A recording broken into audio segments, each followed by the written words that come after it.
Welcome to the Winged Wheel Podcast. Here to talk all things hockey are your hosts, Brad Crisco, Ryan Hanna, and Evan Lobsinger.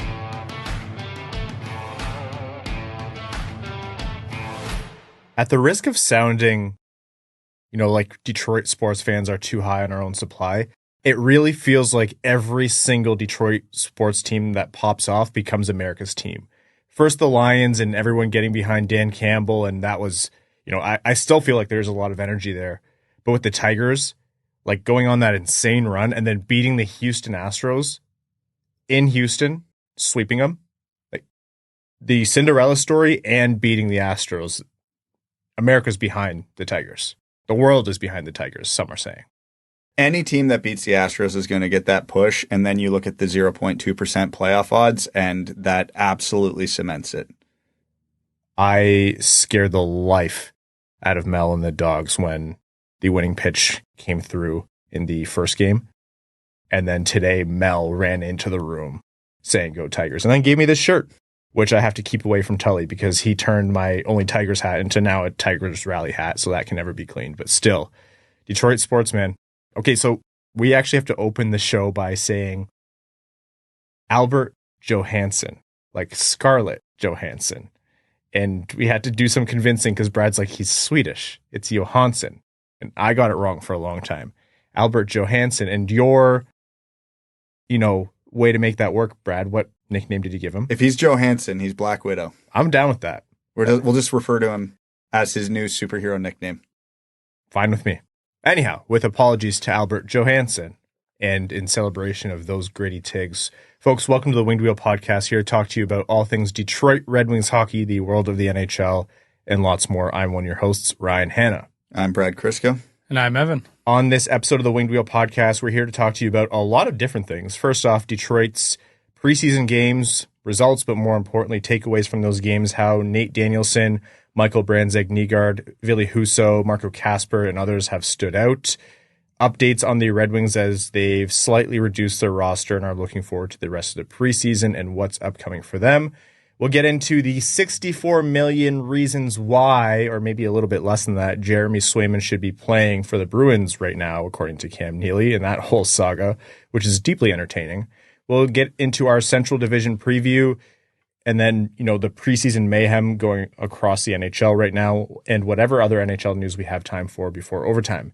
Before all that, I want to call out two things. First, Hot Stove Stories, Rounding the Bases with Mike Tirico is on Tuesday, January 14th in support of the Jamie Daniels Foundation. It is a really, really, really great time. It's for a fantastic cause, and it's going to include Jason Benetti, obviously Detroit Tigers TV play-by-play, Dan Dickerson, Len Kasper. More information on all of that coming soon. Again, JamieDanielsFoundation.org. Tuesday, January 14th, Hot Stove, Rounding the Bases with Mike Tirico and guests. Secondly, last episode I did a quick call out to ask you guys to subscribe wherever you're getting your podcast, whether that be YouTube or Apple Podcasts or Spotify. Hit that subscribe button. The turnout was fantastic, so keep that going. We want to see how high we can get that number. It really does help the show if you do hit that subscribe button and then obviously leave a rating wherever you get your podcasts. It's a big support to us and just a different way to start the show rather than my usual Patreon spiel, which I'll get into later on. Why don't we start out right with the Red Wings games that have happened since last episode? First being two of them simultaneously, which was a bizarre experience to cover.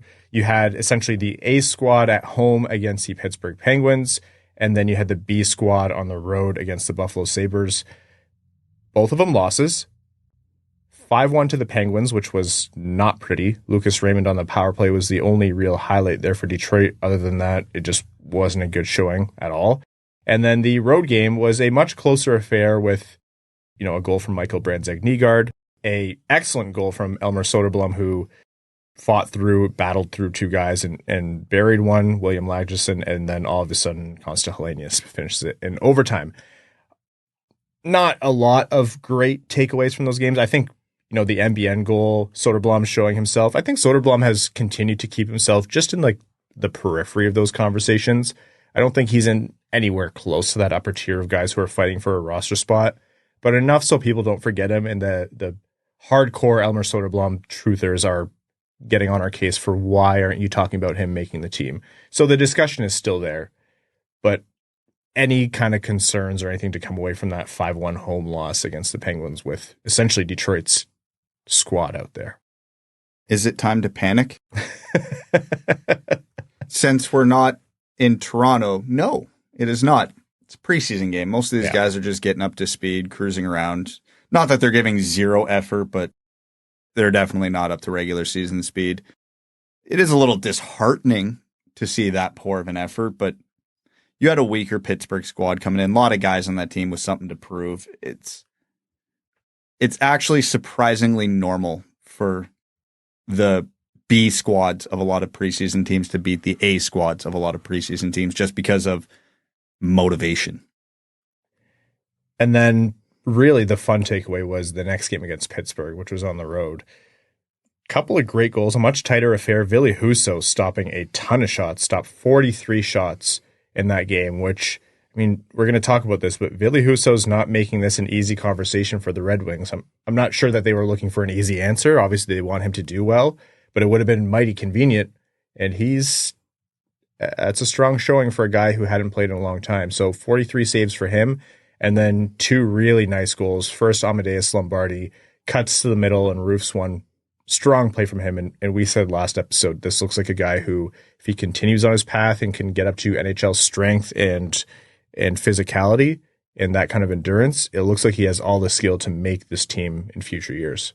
Yeah, he's playing well. I still think it's an uphill battle for him to ever get a top 6 spot in Detroit long term. But if he keeps fighting the way he's fighting and able to make plays like that in a depth role, yeah, you can use guys like that in your third line all day, every day. It's just, is his skill and speed going to get up to NHL pace on the regular? I am actually really excited. I think he could play a pretty prominent role in Grand Rapids this year. I don't think he'll be a point per game guy, but if he can get up in that 0.75 plus range, then we're going to have a lot of different conversations about him next offseason in terms of what could he be. And then to close out the game late in the third, Nate Danielson on a breakaway sprung by MBN, who intercepted a pass. It was a Sidney Crosby Pittsburgh Penguins turnover, intercepted the pass and immediately sprung Danielson on that breakaway, who in tight with defenders hounding him was able to kind of do a quick little deke and fire it home past Tristan Jarry, winning the game for Detroit. You know, Marco Kasper has been the standout for the Red Wings, and Carter Mazur has had his moments too, and it seems like MBN and Nate Danielson have just kind of added to that tally there. Derek Lalonde said later on, like, all of those guys have impressed him. That one seems like a, here you go, Red Wings fans, here's a scripted moment from your future prospects. It is funny how this preseason has been almost a complete microcosm of the giant talking points on each of them, especially with Kasper and Danielson, where they're both showing very, very well, and you like the detail in their games, and you like their defensive positioning, and you like their transition play, and they're just really, really excelling all over the ice. But the stats aren't there. They're just not filling the net with a lot of pucks. So I think Kasper's got at least an assist, and Danielson now has the goal. So it's not like they haven't done anything. So it was good to see Danielson get on the scoreboard because he has been playing well. I don't know if he's got the inside edge on Kasper. I'd say Kasper's probably by a hair having a better preseason. And obviously he's got the longer pro development. So if it is close and you are going to put one of them on the team, tiebreaker goes to Kasper in this situation. But it did feel like there was a lot leading up to that goal for Danielson this preseason so far. And as those guys continue to skate with the big squad and, you know, Mazur and Kasper, and they're going to get more looks as the preseason goes on. It's not over for Detroit. They still have games upcoming against Toronto at home on Thursday, against Ottawa at home on Friday, and then again against Toronto on the road on Saturday, the 3rd, the 4th, and the 5th of October. Those opportunities are going to be their last ones to really kind of go above and beyond. And I want to talk a little bit about those guys and what Derek Lalonde said about them.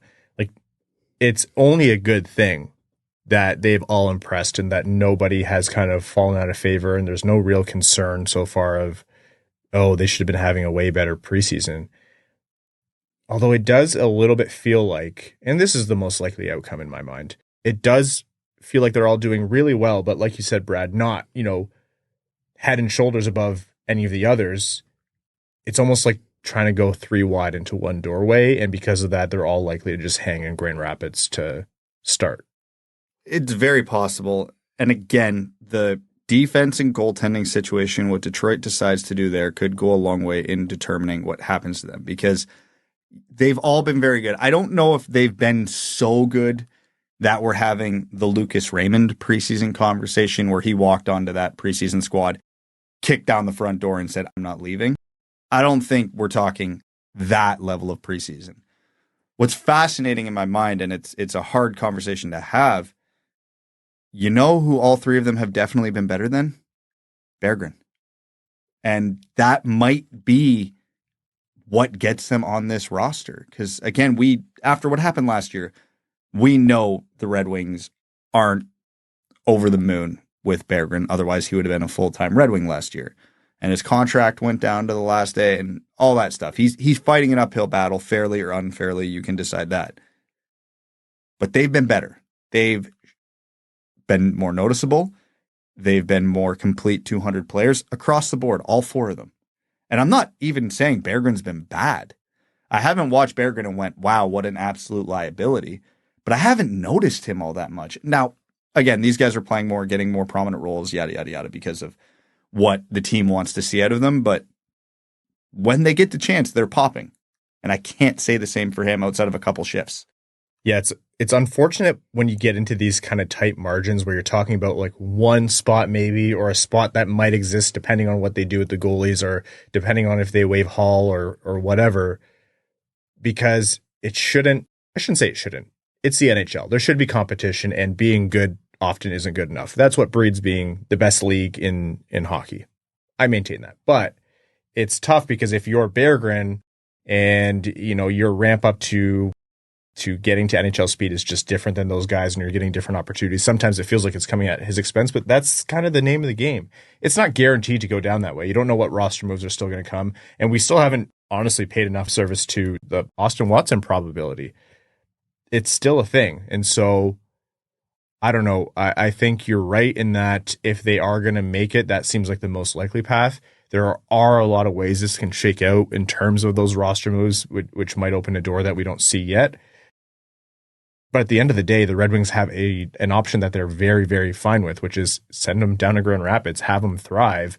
And frankly, if they choose to keep MBN in North America and he's shown some chemistry with Danielson so far, for example, then that's great too. Yeah, I think I'm on the same page as you guys. Like, if they send Mazur, Kasper, Danielson, and let's say MBN stays in North America, Grand Rapids is going to be just an amazing environment to be in, not only for the players, but for the fans as well. That team is going to be fun to watch once again. But I would certainly like to see at least one of them be on the Red Wings, so we start to get an idea of what is the NHL potential for one or two of these guys sooner rather than later. What these guys are also doing is might possibly have some trickle-down effects on the roster. One, the Red Wings have a good problem so far through preseason where Husso, Lyon, and Talbot have all looked good to great.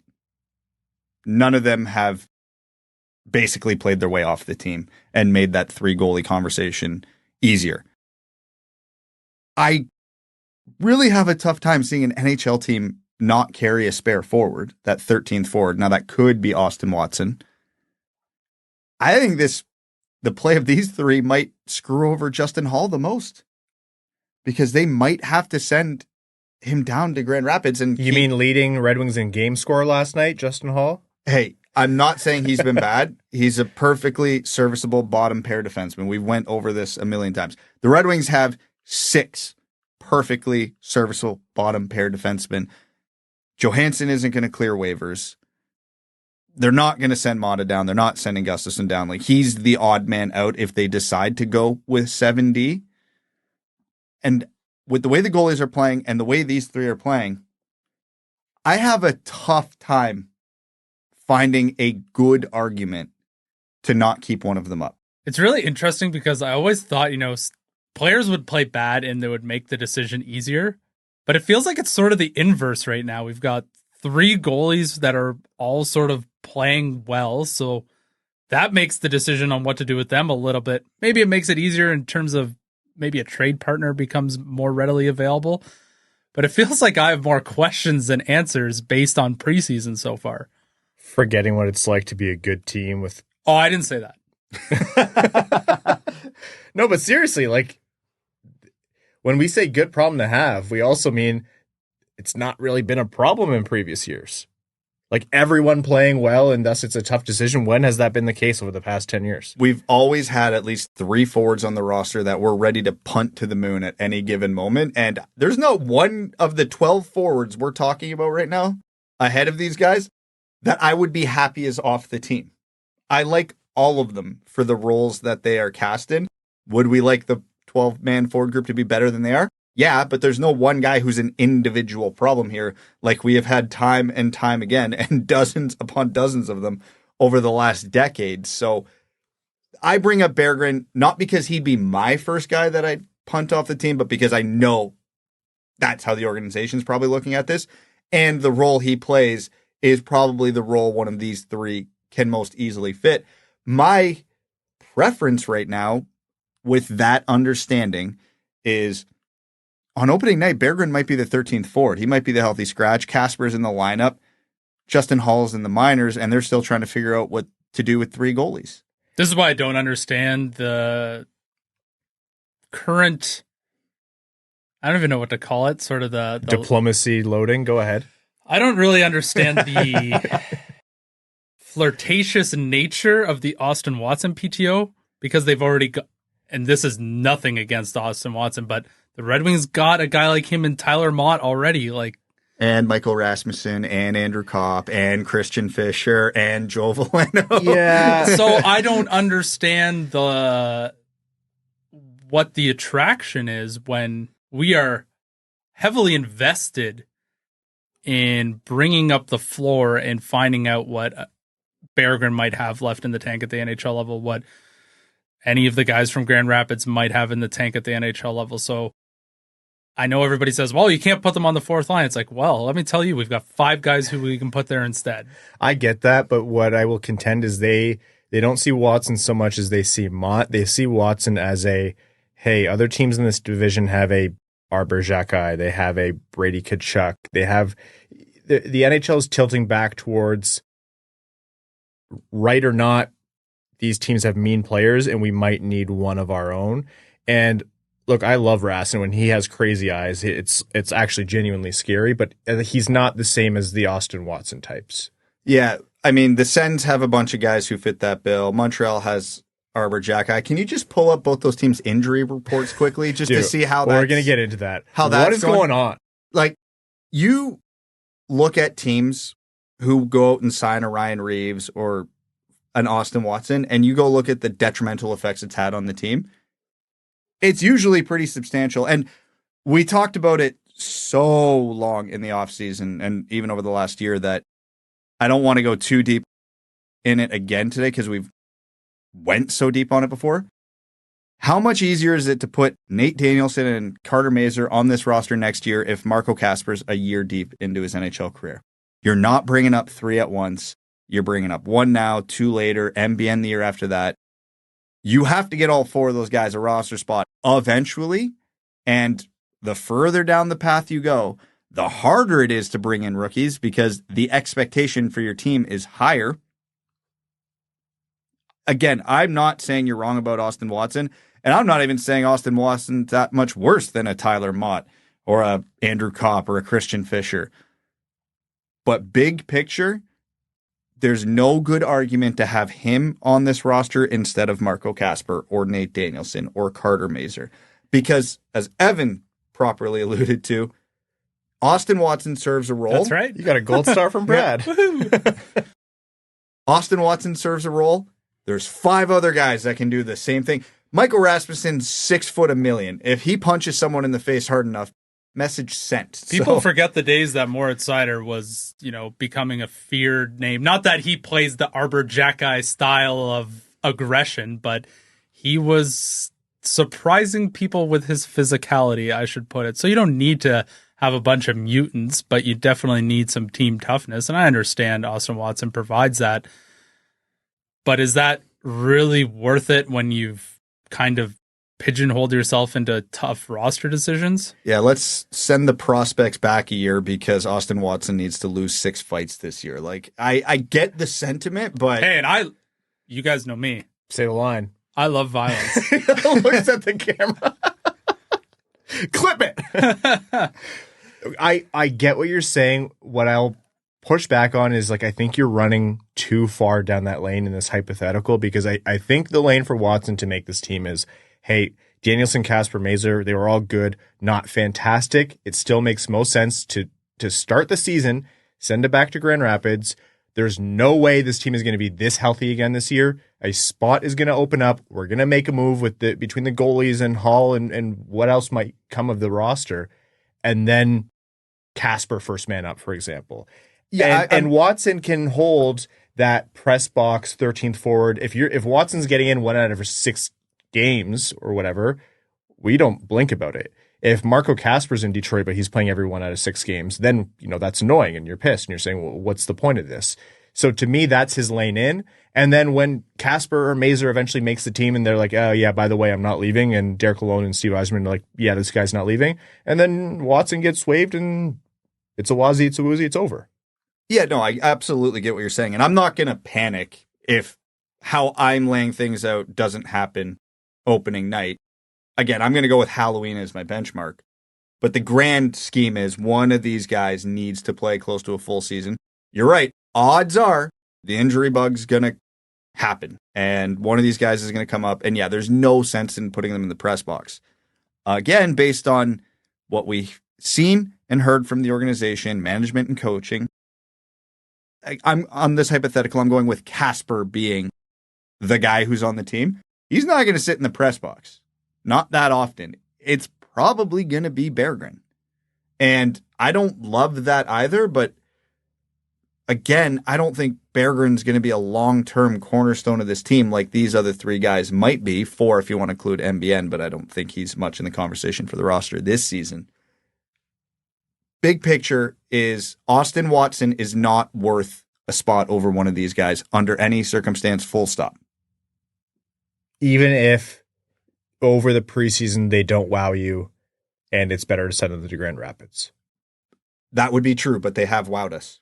Again, not to the Lucas Raymond level kicking down the door, but they've been, if you group them as a trio, they've been top 6, top 9 of the forwards this preseason. There's not much of a case on what we've seen to keep them out of the lineup.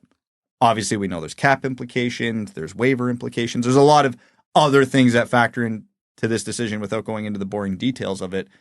But based on what we've seen from them, you could make an argument for any of them to be on this roster over a couple of the guys who are going to be on there. And from waiver and cap implications, we're not talking about sending down someone of substantial value. Like Veleno's not going to Grand Rapids. No, God, no. Yeah, no, like no. They're not going to waive Fisher. They're not going to waive Mott. Like we understand that. We understand the contract and the veterans and all that extra stuff that goes in. My whole grand argument here is between the 3 of them, they've shown enough to get a spot over Watson or Berggren. What the hell are you laughing about? Because I opened up Max Voltman of the Athletic Detroit, contributor to the Winged Wheel podcast. I went to it. He wrote a great article about can Austin Watson turn his PTO into a Red Wings roster spot. And I'll link to it. And I scrolled too far and I went down to the comments, and one of the top comments is, you wrote this just to troll Crisco. No, but that's the funny thing is I don't have anything against Austin Watson here. No. I think he's perfectly fine. It's the type, it's not Austin Watson. It's, exactly. It's the type. Now that we've talked about all this, I should say, I agree. I think if you're putting Watson on this team, I don't think what you need him for, what you think you need him for, I'd rather have Mazur in there. I'd rather have Kasper in there. Danielson probably has less edge if you're really worried that much about sandpaper and grit, but you have other guys. I do agree with you too. I'm just I was advocating for this is what the team might think, and that's what the lane would be. Would it be the end of the world? No. Would it be the end of the world in the hypothetical where it goes the full season and there's deserving young guys down there? Yeah, that's when you're like, hey, what the hell? We just went through it with Edvinsson. Like, how much further is this team ahead if Edvinsson spent the whole year in Detroit last year? 1 point better in the playoffs. They make the playoffs, and how many millions of dollars is that? Like, that's really what it comes down to. And now we're not so... We're saying that like such a certainty, as if he wouldn't have been a liability and lost them points too, you know? But he is a good defenseman. But it's not even I'm how fairly good... certain.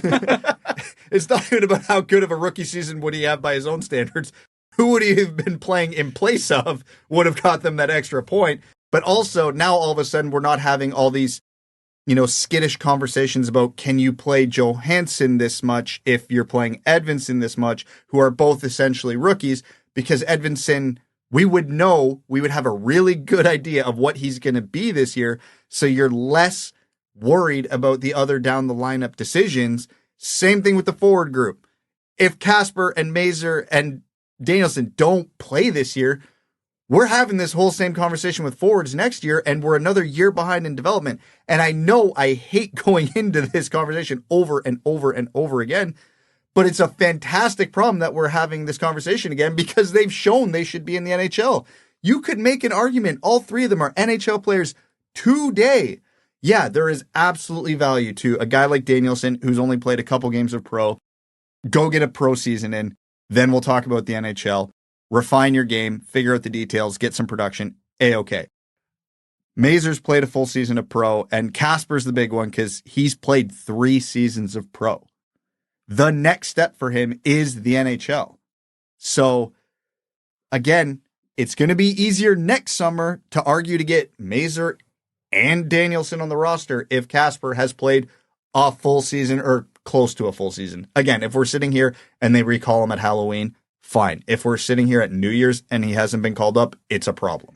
I'll be very curious to see how this conversation goes on Sunday after the next 3 preseason games, and I'm hoping there's a lot more answers, but as the preseason has gone, I've had more questions than answers. But I'm fully in alignment. If there's a tough decision to be made about keeping any of those 3 guys up, I think you got to keep one up. It's not like it's set in stone. They can go back to Grand Rapids if the start is overwhelming for them, or the first 15 games or 9 games are too much. Like, there's no problem trying it out, but I think they've showed enough, and I think it would be beneficial to at least keep one up and see what happens when real regular season games begin. We've doomed them with all this optimism. Each of them are going a -3 the next 2 games. No, the doomed optimism isn't coming until Evan is missing those episodes in November, and you and I are left to our devices again, and we start predicting playoff berths. Yeah, and the Red Wings are 10-7-2, and we're like, this is it. It's happening. Yep. It's your fault, Evan. I'm saying this now. You're leading the parade when Patrick Kane scored the overtime goal in Chicago, and I cannot believe the clips I listened to. Can't believe you listened to the clips. They were injected into my face. In our defense, weren't they like 8 points clear of 9th or something like that? Yeah, we're not going to do all that again. Okay, I just want to wrap that by saying it is a good problem. And like the fact that through all of that, you can still say the guy who has the most pro seasons under his belt and should be taking the step is probably the guy where if you had to rank them, Marco Kasper, who'd be first on the list. So this is all good stuff for Detroit. More good news is that, like I said, Ville Husso has done well.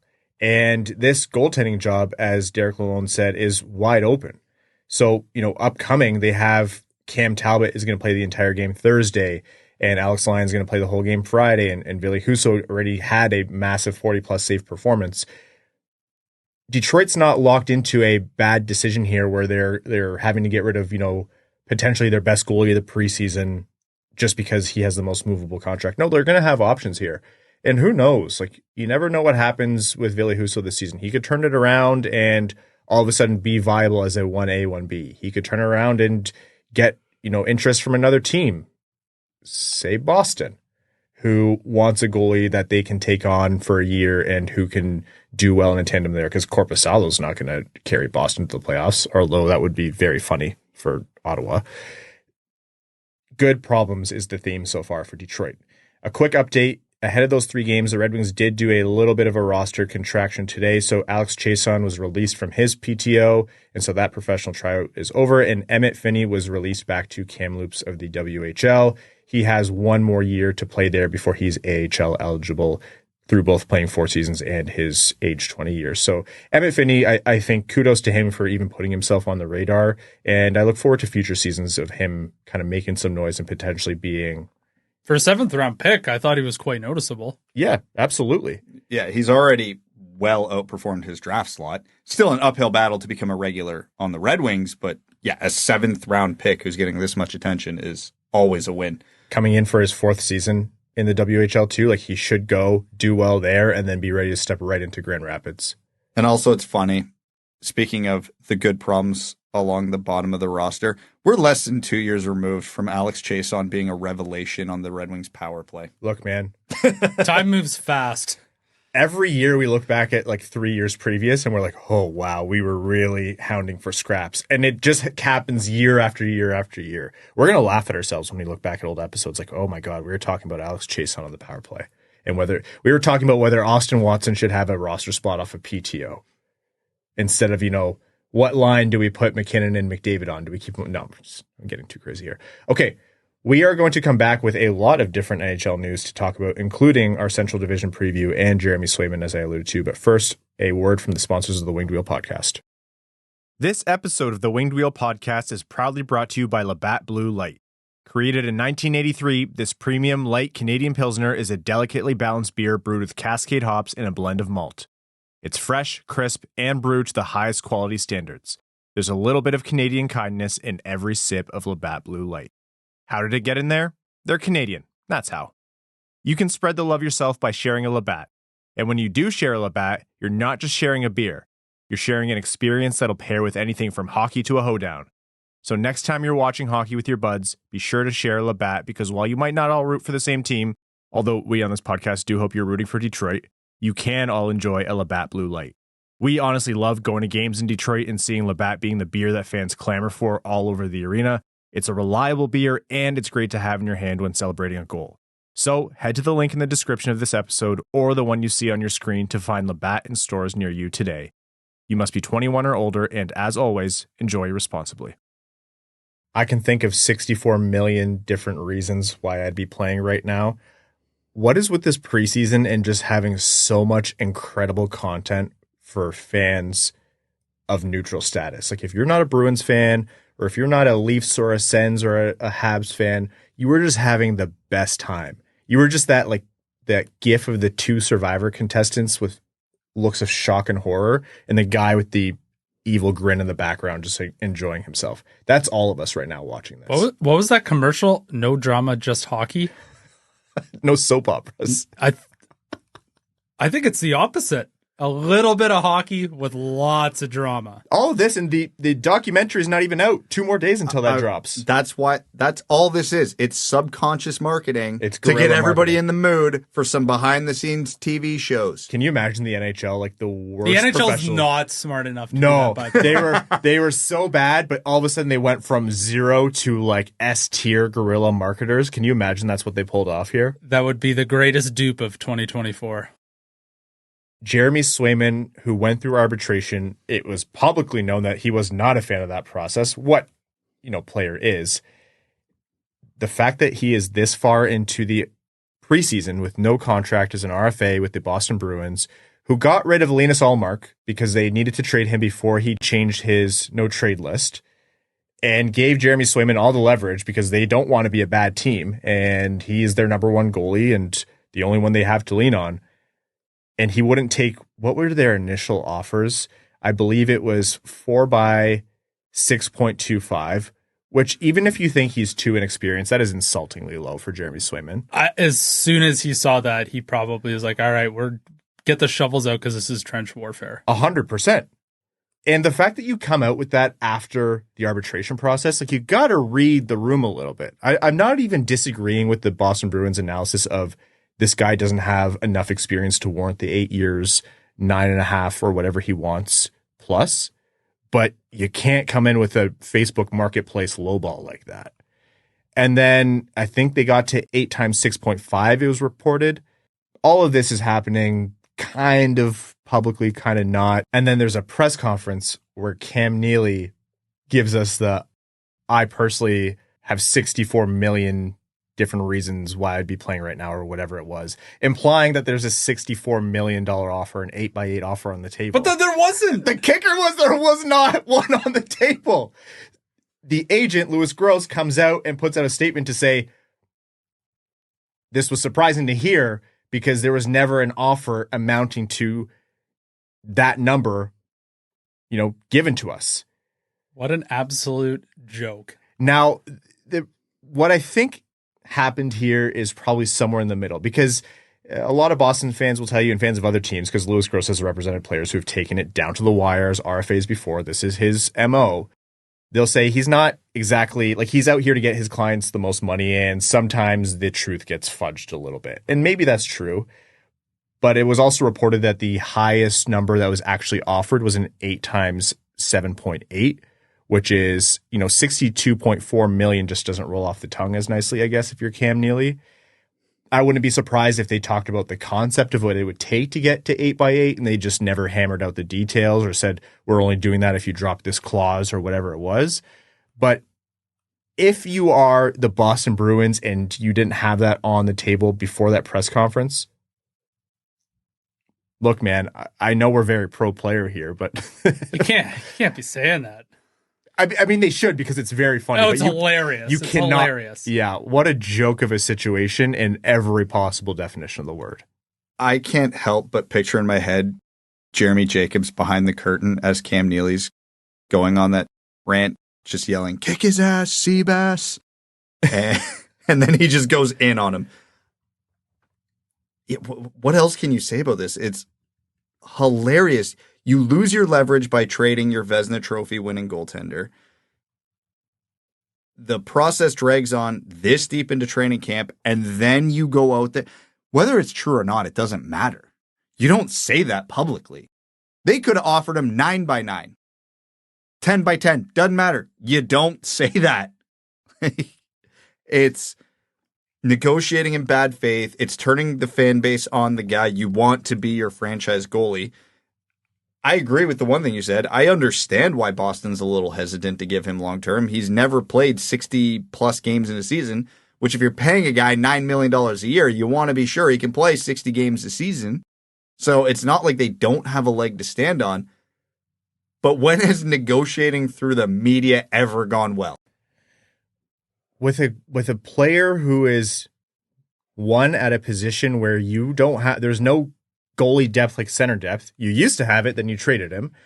2, he's famously a sensitive, emotional guy, like a lot of goalies are. And 3, he's burned by this arbitration process where he said he heard things that no player should ever have to hear, which is something that a lot of players who have gone through the arbitration process have said before. It is not new. And I get it. It's business. It's lawyers. You have a contractual obligation to your franchise, and as a GM, you have a contractual obligation to get the cheapest deal possible in arbitration, but it comes at a cost. And when you go through that arbitration process, you have to understand the human, mental, emotional cost. And if this is a third line center, then you say, c'est la vie.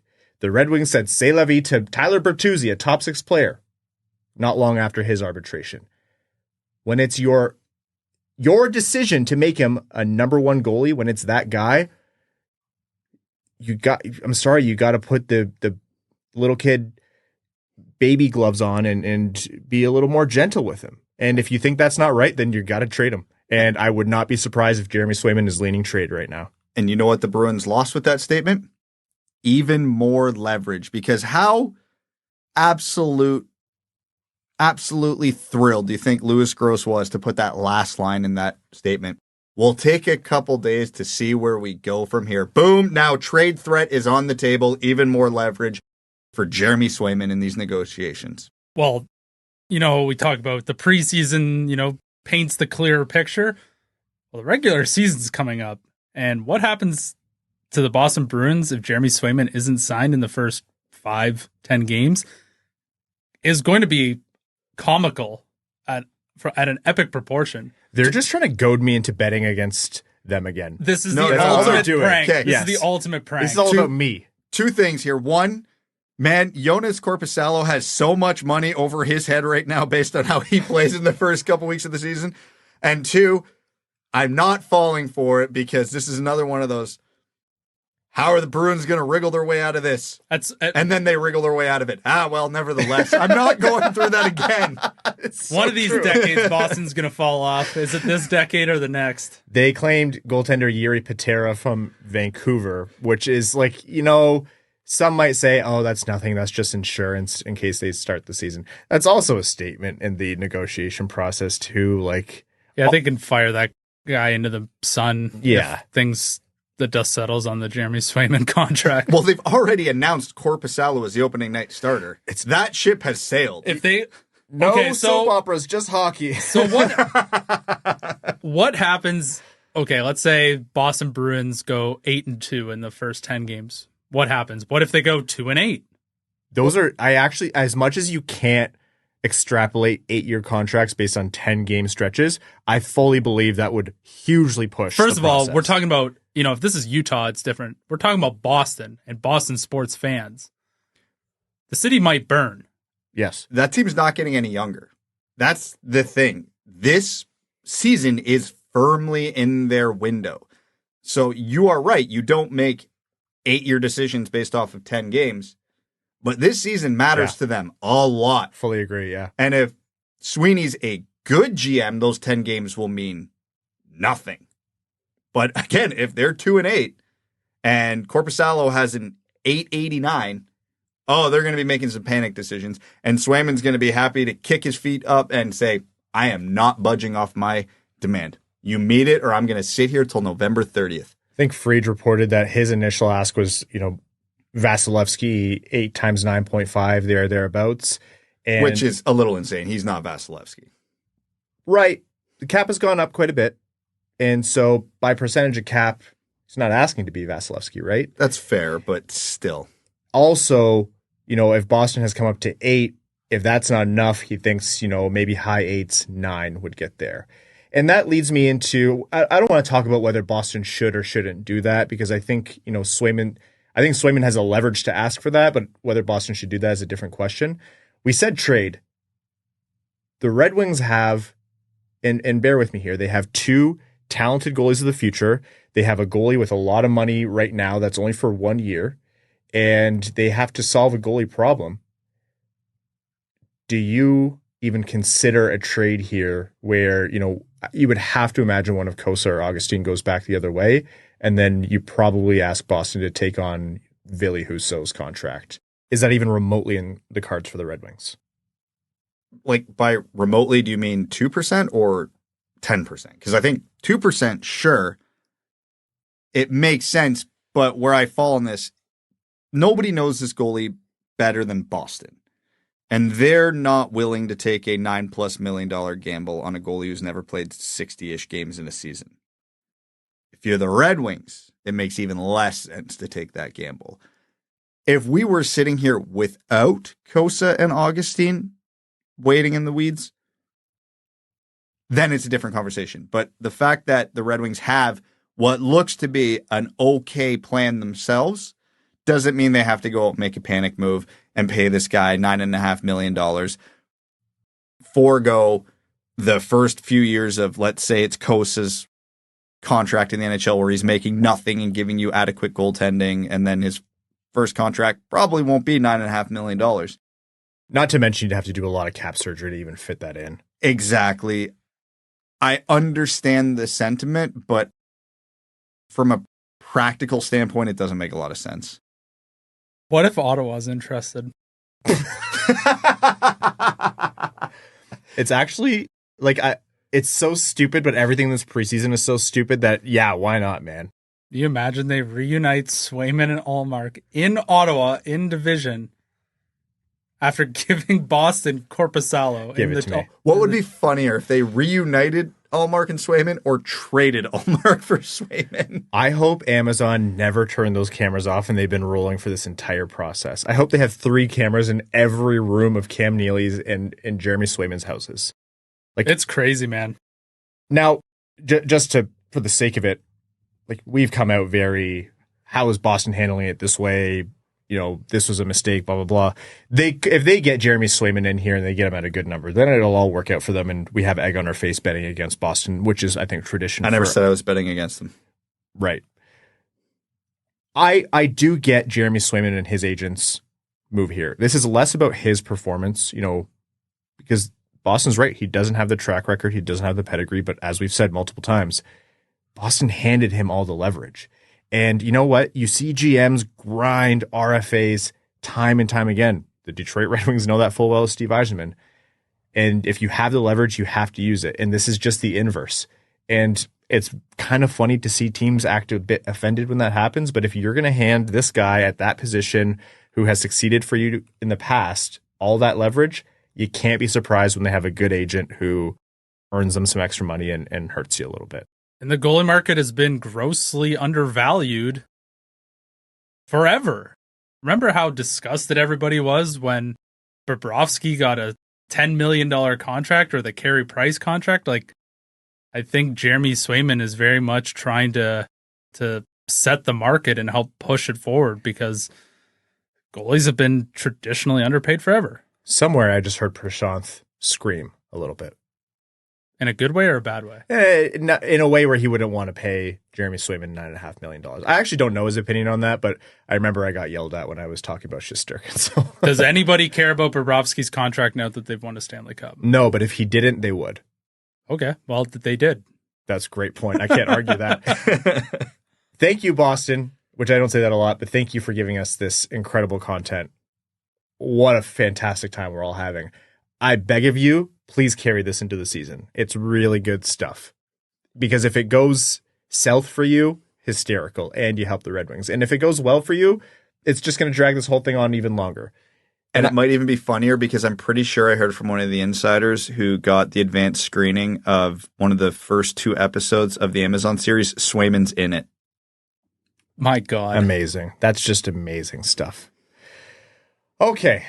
Why don't we begrudgingly move off of laughing at Boston's misfortunes, which are few and far between, and let's jump into our Central Division preview. This is our second last division we're going to cover, obviously saving the Atlantic for last. Fun one, because one of the teams isn't even there anymore. The Arizona Coyotes are now the Utah HCs. But let's talk about our Central Division teams in reverse order of their standings from last season. And let's start with Connor Bedard's Chicago Blackhawks.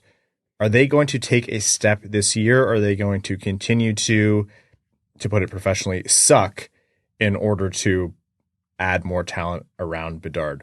What do you think of their offseason? What do you think they're going to do this year? They are going to suck, but not as much as last year. Okay. They made a lot of moves to add basically support for Connor Bedard. They got Bertuzzi and a bunch of other guys. Taylor Hall should be back this year. I see what they're doing. They kind of are in the same mentality Detroit was a couple years ago, where we can't be this awful for too long or else the rot just sets into the organization. Unfortunately, you look above them in the division, and that's going to be a tall task. But you have the superstar centerpiece, right? Lev Shunov will be coming up soon. They probably got space for, Nazar, a couple of the other prospects to... Nazar and Korchinski went down, but how long-term, I'm not sure. Exactly. There's going to be spots for young guys to spot fill. Again, much like Detroit's doing. Maybe not to the same extreme. It makes a lot of sense. I don't hate what they did. I think some of the quotes from Kyle Davidson about what's actually going to happen this year might be a little optimistic, but I fully understand what they're doing, and I think they did a pretty solid job doing it. They also added Teuvo Teravainen as well, who I think... forgot about that. Turbo! Yeah, so like you said, Brad, their team is not good. Let's get that straight first. But they'll be a competitive bad. They won't be an absolute stinker like the San Jose Sharks were last year. They're going to get blown out of a lot of games. They're going to look really bad at times. But they're going to have a half-decent team that's in the bottom 10 of the league. That sounds so rude. I apologize. To the Chicago Blackhawks? Well, absolutely anyone, do not. To anybody. Evan, you were far too nice. You should have went in harder. You got to say please. And this episode's marked as explicit.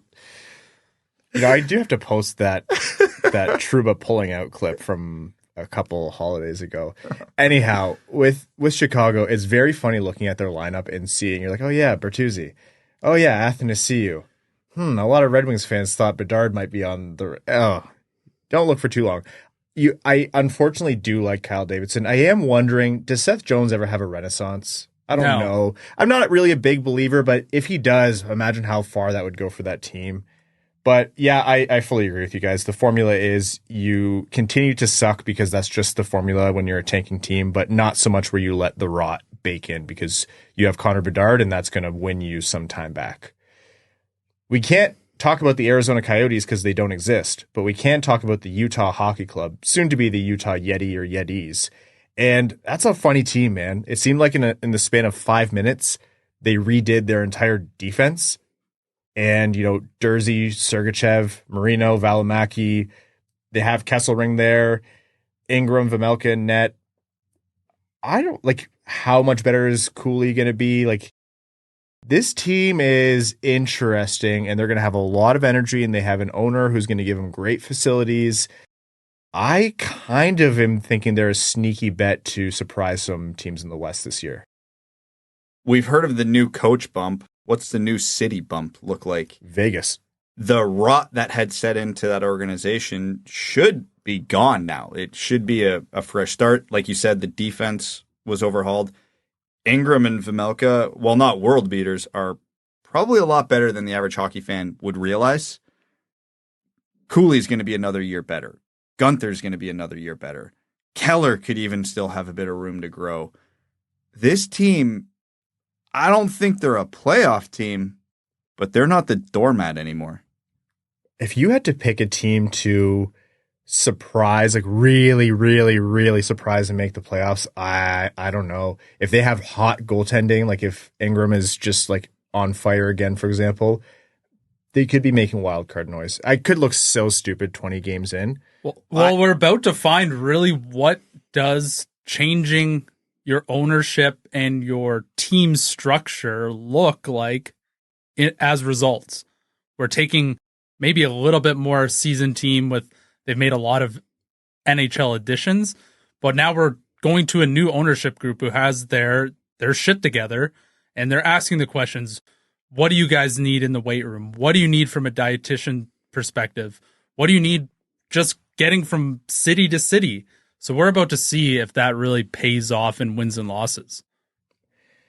What are the Minnesota Wild going to do? And is this another year of them Minnesota-ing, or is this a step for them?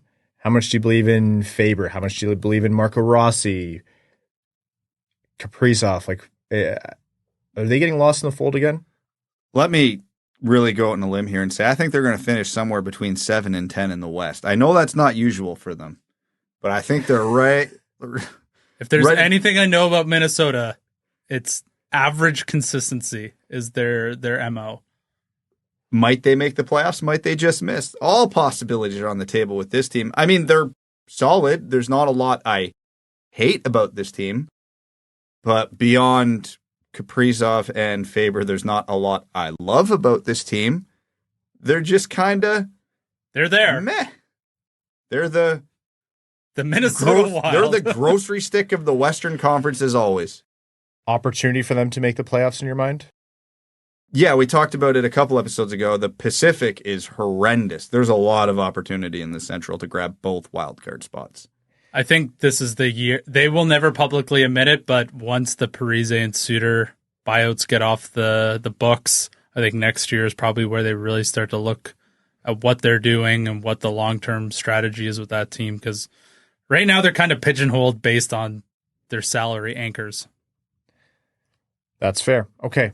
The St. Louis Blues, who are surprisingly an incredibly fun team to follow this offseason, which is not what you would expect, but I guess the injection of Steen and their future GM group and all that is changing the way they do it. They have their own cap-friendly page for their fans, which is, I think, awesome. But what do they have in terms of a team this season? Are they going to be able to stop themselves from a full tank to the bottom and turn this thing around? Am I crazy for thinking they should have sucked a lot more than they did last year? They were I agree. They were in the playoff race pretty close to the end. And I look at that roster, and beyond Robert Thomas, there's not a lot to love. There's obviously some good pieces. Kyrie's good, Buchnevich is good, etc. But man, I have a hard time looking at very many teams roster for roster and going they're worse than the St. Louis Blues. Binnington had a bit of a renaissance last year. Hofer's a capable backup. Okay, that's a good start. Their defense is ugly. They're aging. They're overpaid. They don't provide much anymore. And yeah, I really like their top line, but they don't have a lot of great forward depth either. Like, what is there to get optimistic about with this team? Hey, the acquisitions of Broberg and Holloway via offer sheet was a very shrewd, intelligent move, but neither of them are needle movers. They provide some of the depth they were sorely lacking, and some of the youth they were even more sorely lacking. So a great move, but I don't think that was enough to really change much for them this season. Yeah, I don't totally have a read on what this team is doing and where they're going to end up in the standings. This isn't like the Atlantic where there's definitely the haves and the have-nots. It feels like the Central's got a lot of middling teams, and I think St. Louis is one of them. I don't see a superstar 120-point-plus player on that team, and I just see a lot of guys who've been around a long time or guys who just haven't taken the next step yet. So I don't, they're not an inspiring team to me. If St. Louis was fun with their offseason, some of their roster moves and some of the just, what they did in social media and all that stuff, the cap-friendly site. In terms of chaos, Nashville. Winning the Stamkos sweepstakes, adding and basically saying, hey, we are actually refusing to go down, and we showed you that we Roman Yossi'd ourselves up the standings multiple times, and we Jussi Saros'd ourselves up the standings multiple times, and we're just going to add to that. Is it good long-term? Remains to be seen. Did they make themselves a contender in the Central? I think you can't argue that they did. So where does Nashville finish? Because holy, did this team have some fun. Marchessault, I didn't even mention his name. Massive contract too. Oh, they're a lot better. Did they make themselves a contender in the Central? I don't think they did. Really? I think they are, spoiler for the standings part of this, I think they are very, very clearly the third best team in this division. They are not Dallas. They are not Colorado. I think they're a lot closer to those teams than they are the teams below them. I'll be clear about that. I think they're going to be a really, really good team. I think the top three in this division, again, spoiler, between the Stars, Avs, and Predators, is an absolute powerhouse. It's the Thunderdome. And I have a real hard time seeing any of the other teams unseating any of them. But man, Dallas is Dallas, Colorado's Colorado. Nashville still has a lot of depth issues, but they do have the stars up front. They've got the Rock on the blue line with Josi, and they've got the superstar goalie. So all things are possible when you have those. So I'm not giving them a 0% chance. I'm just saying I don't think on paper they're in the same tier as the two teams above them. But man, yeah, it's hard if you're a Nashville fan to not be excited right now. You are a lot better than you were last year. So it should be a really, really fun season for them. This is the team I flip-flop most and where I wanted to put them. We didn't even mention Brady Tkachuk yet. They brought in him as well. So overall, I think they've sacrificed a bit of defense for more offensive output. And I think they're going to be a good team this year. I flirted with putting them second in the Central. The only reason I didn't, because you're staring down Cale Makar and Nathan MacKinnon, and we're going to talk about it in a second. What does Gabriel Landeskog bring back into that lineup? But man, if I'm Colorado and I'm staring down Nashville and Jussi Saros in the first round, I'm not comfortable with that matchup at all, because I'm not a big fan of going Georgiev versus Saros as my goaltending battle. I love what Nashville did for two reasons. One, short-term fun. And yeah, long-term, what are you going to do? What if the Marchessault contract doesn't pan out? Blah, blah, blah. The cap is going up so drastically. You do have some buffer. And two, I think they're seeing what the Florida teams did. You have a very desirable location to live. You're a no-income tax state. And we're not going to do 2 hours on the way taxes are levied in other areas and they're a zero-income tax state, and players are going to take notice of that. It is the climate is good. It is a fun as hell city to live in and around. They have an energized fan base when they're good. Like we saw when they made their run a little while back. That was incredibly fun to watch. That the city rallied around them. You should turn your team into what the Floridas of the NHL did, the Tampa Bays of the NHL did. And I think that was a sign to players across the league to say, hey, we'll pay you. You're going to have fun. We're going to win. And we're going to brute force our way into being one of these teams. We're no longer a, Detroit Red Wings transplant fan city like Columbus or whatever else. I am a big fan of that. So whether this is actually going to pan out for them, I don't know. I am still so annoyed at the number they got UC Saros at. I can't believe he signed that. Like, he's going to have to do a lot of heavy lifting because Scott Wedgwood is not the greatest backup goalie. And I think UC Saros is absolutely capable of doing it. My other question is, what are we getting out of Steven Stamkos at this point in his career? I would say he is maybe the best power play merchant in the NHL right now.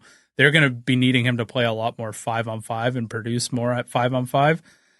That's where I get some pause with the Nashville Predators. He's another year older, and you know what he doesn't have on the right side of his power play?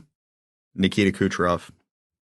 Arguably the best power play setup man in the last decade in the NHL.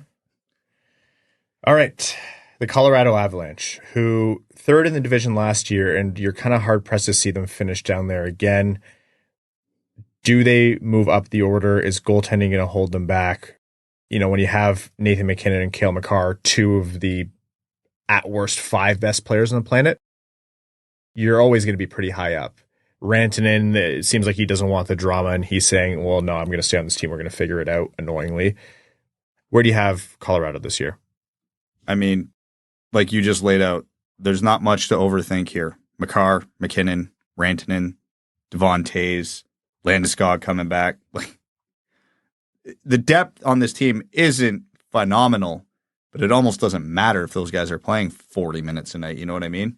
So I don't love Georgiev in net. I think he's very mediocre, but I think they've won a cup with a mediocre goalie before. Exactly. What's Jeremy Swayman doing right now? Yeah, I think they're going to be just fine. They had a lot go against them last year health-wise. So assuming they don't get all the same bad breaks again this year, they're going to be fine.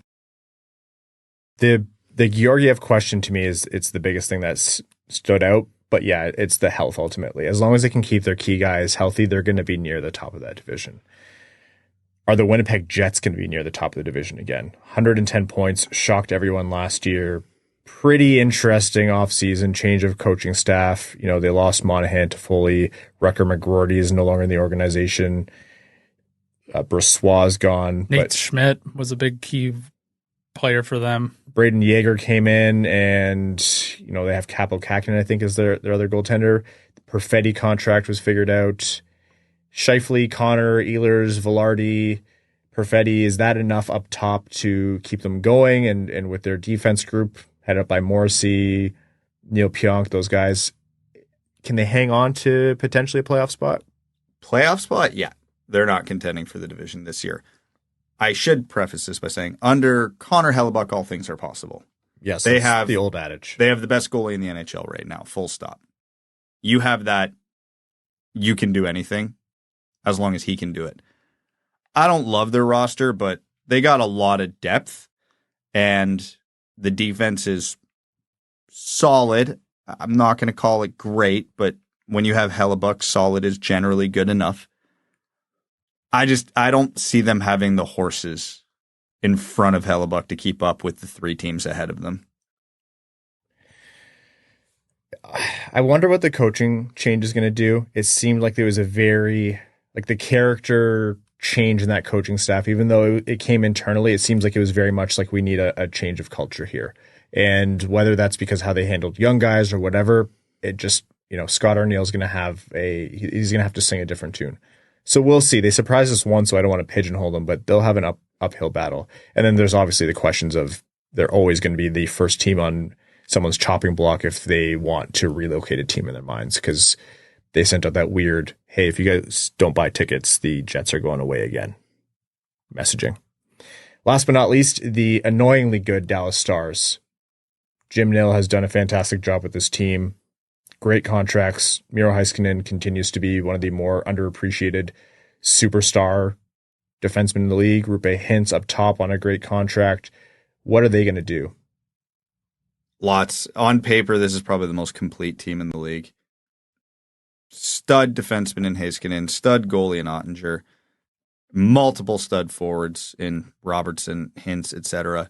Great depth, lots of youth. They got Thomas Harley coming up on the blue line. Looks like he's going to be a rock star. You got Stankoven and Wyatt Johnston up front. I mean, there's nothing not to like about this team as they're constructed in the short term and the long term. You know, they don't have a MacKinnon or a Makar, but they got a couple players pretty damn close to both of them. So I don't know. I really, really like what they have, and I've got a gut feeling. It's almost underselling it, but I feel like we might be on the cusp of a Heiskanen breakout year. I know he's already a star, but maybe he takes that next step to get in the conversation with the Makars of the world. They brought in Matt Dumba to replace Chris Tanev. I think that is a significant downgrade. It is. So their defense is very top heavy, but if they can have the bottom four by committee, I think that's good enough based on all the extreme talent elsewhere in the lineup. And they're going to need continual growth from within. Like, obviously, Stankoven, Johnson have looked great so far, but now it's time to take it to the next level. And if they do, this team is, without a doubt, one of the best teams in the league. I know Jason Robertson was almost a point-per-game player in the playoffs last year, but it felt, a little bit empty calorie for me. So if we're going to hold those young guys to a different level, you got to have those guys take it to the Nathan MacKinnon level, the Connor McDavid levels. He has to keep pushing. And I think if he does, like I said, I think this is one of the best teams in the league. If Jake Oettinger comes and has another season where he's just has to find his game, I could see them potentially dropping points that way. But I also see Jake Oettinger, when he's on his game, being just as good as Connor Hellebuyck. Like, he can ascend to that top tier of goaltending any given season. So that, to me, is, hot take, the crux of whether or not they're going to be the number one seed in the Central or not. He had a down year by his standards last year, and they made the conference finals after winning the division and taking out Colorado and Vegas along the way. He did find his game at the right time. He did. It's very important to call out how difficult their path to the conference finals bloodbath was, and I think they really ran out of steam, and that's all part of the growing process with a somewhat young team. So I would expect big things out of Dallas this year. All right, your predicted order for the Central Division, top to bottom or bottom to top, your choice. I like going top down. Again, just easier doing it that way. I'm going to go with Dallas again to repeat, just because I think Colorado's right there with them, but I think the more balanced lineup that Dallas has leads to a more consistent regular season, at least in the playoffs. All bets are off, but for the regular season, I like Dallas here. 2, no surprise, I'll go Colorado. 3, no surprise, I'm going Nashville. I think there's a pretty big drop-off in this division after that, but I still think Winnipeg is probably pretty comfortably going to get a playoff spot here. I'll put them 4. 5, 6, I'm having a real hard time. I'm flip-flopping between Minnesota and Utah in my head. For the hell of it, let's go Utah, just to give them the new city bump. And then I'll go 6 Minnesota, 7 St. Louis, 8 Chicago. For me, I had the same top 3, and like I said, I was flirting with Nashville at 2, but ultimately I landed on them at 3. For me, Minnesota, they could be anywhere from 4th to 7th in this division. I'll put them 4th for now because I think it'll be good. And I really am a strong believer in Marco Rossi, and now we've got another year of maturation with him. I'm interested to see what he can do. After that, it's really anybody's guess. I'm going to put Utah just for fun, then Winnipeg, St. Louis, and then Chicago. Brad, did you have Dallas or Colorado up top? Dallas. All right, then I'm going Colorado up top. Dallas, it's going to be a tight race, and then Nashville. I think this is going to be wrong. I think I'm underselling their drop, but I'll still stick with Winnipeg 4th. For the Connor Hellebuyck factor. I am going to put Utah there, and it's not going to be because I feel like just doing something crazy. I actually believe they're going to be good. I'll go Minnesota, Chicago, and I'll say the floor falls out from under St. Louis. Oof, I thought I had St. Louis in a free fall. Yeah, I don't know. I agree. It just feels like they should have been bad sooner. And I am personally obsessed with picking the downfalls of teams at the wrong time. So you're welcome, St. Louis fans. This is my way of giving back for all the beneficial trades that you made with the Red Wings. Okay, that is our Central Division preview. Very quickly here, we can't skate past this before we jump into overtime. The preseason is nuts. The Canadian teams are all set on Arber Xhekaj and Ridley Grigg couldn't skate by it either. like, why are they going for? I want to say, I am not saying this is why the preseason should be shortened. The preseason should be shortened because we're already going too far into the summer with the Cup, and it's just too many meaningless games. And I would rather have 84 games in a shorter preseason, and I don't even want more regular season games. That's a different story. I don't think this is a bad thing. I think this is incredibly entertaining. Unless you're a fan of a team who now has Tim Stützle hurt. You now have Patrick Line and Reinbacher hurt. You now have, Arber Xhekaj maybe getting suspended every game. Brady Tkachuk is hurt. What is going on? It's Thomas the blood Chabot's feud is also hurt. Right. Ran out of guy. Like, we're running out of men. We need more men. Matt Celebrini is now hurt too. That one's unfortunate. Didn't he just fall into the boards or something like that? Yeah. I don't know if he toe picked or the skate got clipped by a stick, but yeah, it was just kind of an unfortunate thing. Day to day. Yeah, he's only day to day. That's not the end of the world. It's fun because you watch this blood feud happening between Ottawa, Toronto, and Montreal, and you can almost picture Buffalo and Detroit in the Coliseum above them just going fight, fight, fight. Because seriously, those are the two teams this benefits. It's great entertainment, and it's great for those two teams' future playoff hopes. It's the posturing happening before the season for teams who aren't set near the top, right? Like Montreal is doing this because they need to make a statement. Ottawa's doing this because they've been one to make the statement. Brady Tkachuk making someone's head size a point of a joke is the funniest kettle calling pot situation I've ever seen in my life. And it's the most like Gen X. He called him Megamind. Like, come on, dude. You couldn't even. Anyways, so I get why these teams are doing that. I think it's so stupid of those teams for themselves because it's like you have a whole regular season ahead. And yeah, if someone's going to take a run at Michkov, then the captain steps in a preseason game and you drop the gloves. That makes sense. Ottawa and Montreal doing it just because they feel like being that way. Same with the Boston Bruins. I think you're being stupid. It's deeply entertaining, though. I am fully on.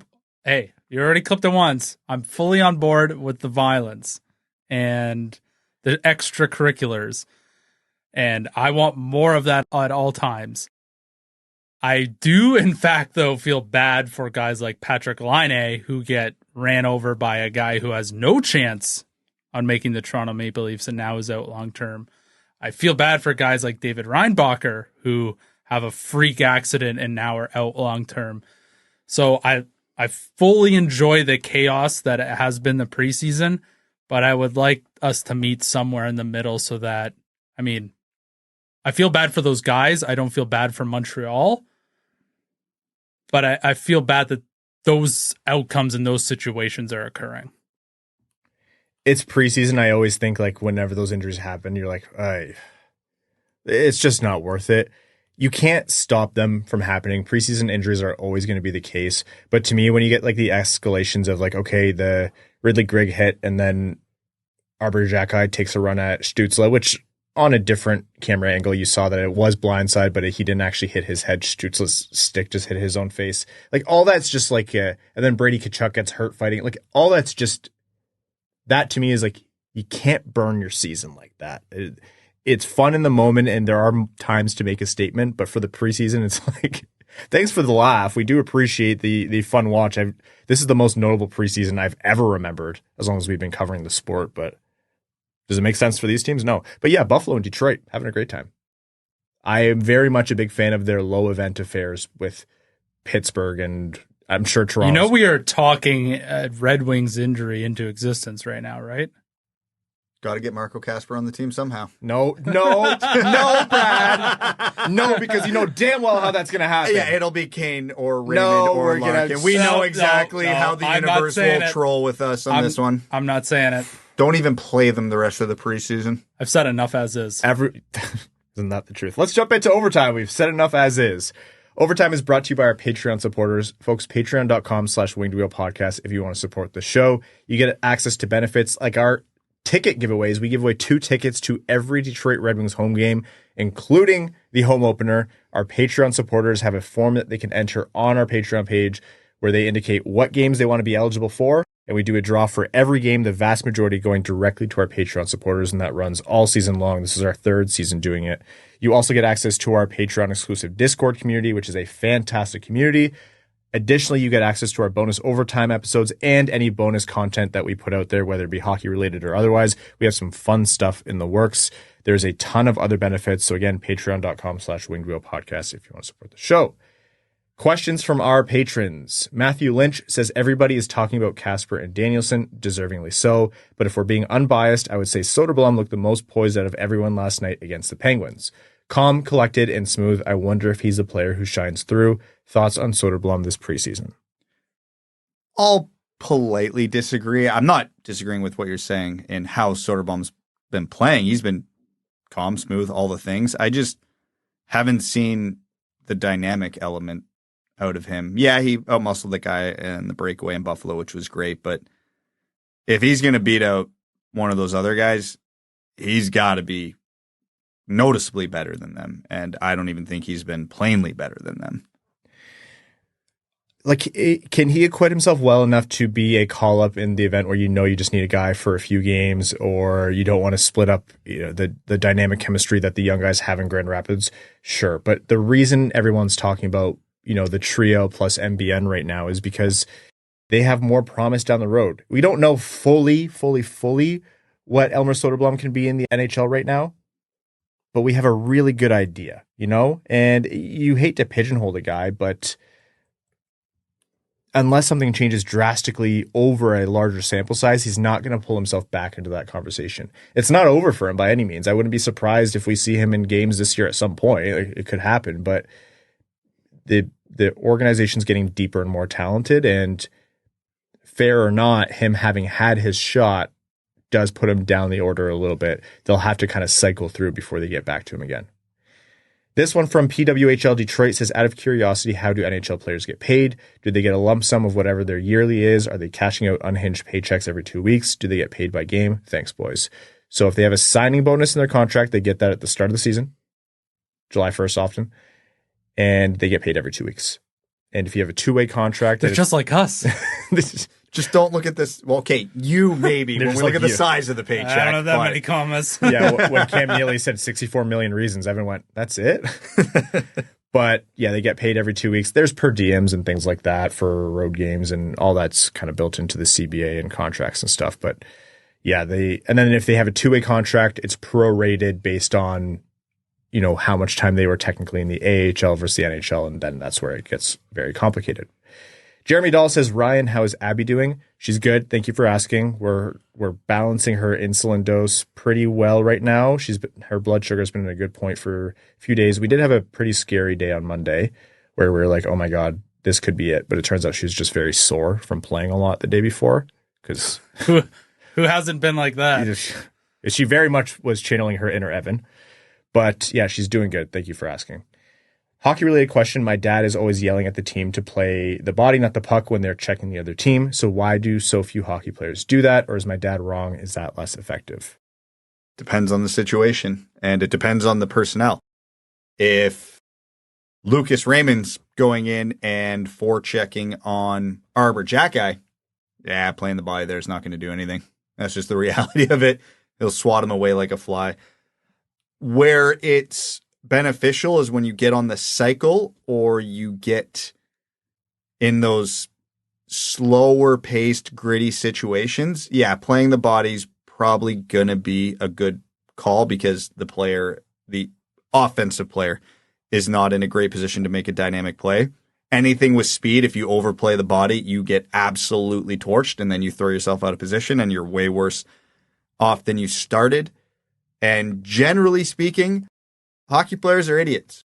They'll throw the body in a lot of situations that put them at a disadvantage. So it's very calculated when good NHLers play physical. I will say, I think when you see players play in leagues where they're really, really, really good, and you can get away from the fundamentals just based on talent as you're coming up through the ranks, then you get away from the fundamentals, right? And then when you jump to the NHL, you almost don't realize how much you have to rebuild based on those fundamentals. So it's not that I think I agree with you for the most part, Brad, but I think a lot of the times it is so simple as this player needs to just get back to the fundamentals, and sometimes you take the body but it's harder to do that. Like it is much harder to take the body at the NHL level where players aren't just deking with the puck in their stick. They're also throwing head fakes and body shakes, and they're getting better and better. Like these guys are doing things that you never used to see in the NHL. Being a defender and being a goaltender is harder every single year in this league. And I'm not just saying that for the sake of Evan and I's case against cherry pickers like Brad. Things are way less linear than they used to be, where you could just see a forward making an outlet pass or a defenseman making an outlet pass, and you could just line that guy up from a mile away. This one from Joey Jojo Shabadoo says, say Swayman or a goalie of his caliber is placed on the Red Wings roster tonight, how far does that move the needle for this team? If we're talking Swayman, how he played for Boston, I'm talking Red Wings wildcard team. Pretty comfortably, yeah. Because everyone's talking about Ottawa like, oh, this is the year they're going to make the jump, and Ullmark is the head of that, so why not Swayman? There's a contention to be made that Ullmark was the better of the two, but I think it flip-flopped. I need to go on one tangent just because you brought it up and it's pissing me off. People have been saying Ottawa are going to make the jump for 3 friggin' years now. That's what I'm saying. I am not buying into the Bruins' downfall until I see it. I am not buying into the Senators' ascension until I see it. Like, what if neither happened? That's the most likely outcome, I think. They're just destined to circle each other in orbit forever. And like, I think they do have a lot of talent to the point where they're going to have to ascend eventually. Show me first. Because it's not been close. All their key prospects have been on the team for a while already. Is Josh Norris going to stay healthy? Probably not. Give Wallman the Heart says, who deserved to make the opening night roster more, Edvinsson last season or Kasper this season? Ooh, I'll say Edvinsson. Yeah, I'd agree with that. That was my gut reaction to just looking at the defense last year. Yeah, like the bar was so much lower and he cleared it. Kasper has a high bar this year. It sucks to say. And we'll wrap up with this one. Hemi Howard says, what roster move are you making to get Kasper in Detroit? Hall to Grand Rapids as it stands right now. I have so many different options available to me if I'm doing this. It's Mott. I'm sorry, I got to fire you to the sun. It's not happening. I'm the GM, Ryan. Oh, okay. Sorry, boss.